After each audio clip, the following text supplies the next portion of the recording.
Current stock report. Let us see and understand the use cases of current stock report.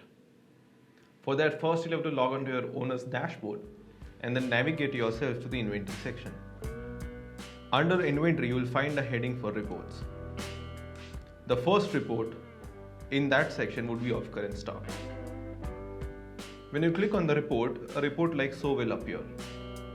Here you can apply filters by the name of raw materials or their categories or the stock levels. As discussed earlier, there are 3 stock levels. The first one being at par stock, after which your online ordering can turn off if you configured the settings for it.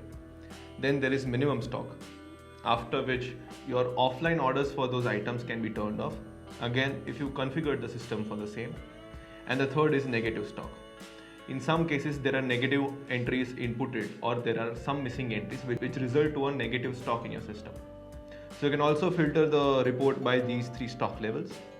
Once you apply the filter, click on search and the necessary entries will pop up.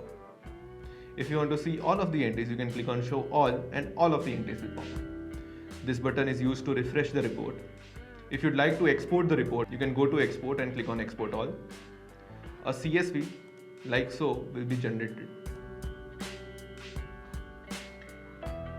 containing the information about the products.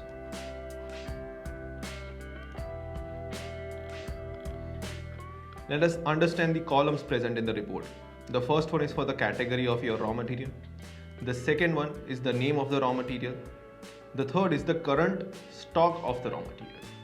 Now, current stock report itself signifies that the stock present inside your inventory for that particular outlet. So I'm only talking about this outlet. Every outlet can have a different stock quantity with itself. So if you want outlet-wise report, you'll have to first navigate to that particular outlet and then access the report. So current stock is the existing stock quantity as per the system, which is as per your purchase and sales bills punched into the system. Then comes the average purchase price. Now here, as you can see, I can edit the average purchase price. In some of the cases, the average purchase price might not be the accurate price point for calculating your inventory. So in that case, you can edit those rates here and click on update average price, which will result into the updation of average price into the system. And this is the total average purchase price.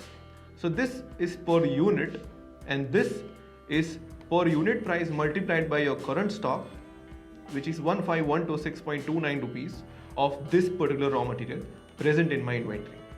With this report, I can exactly know or how much of my cash flow is packed up in inventory and which raw materials needs updation in their purchase quantities whenever the next decision making process comes in. So you can take appropriate decisions regarding how much cash to park in your inventory. This is about current stock report in Petpooja inventory. Thank you.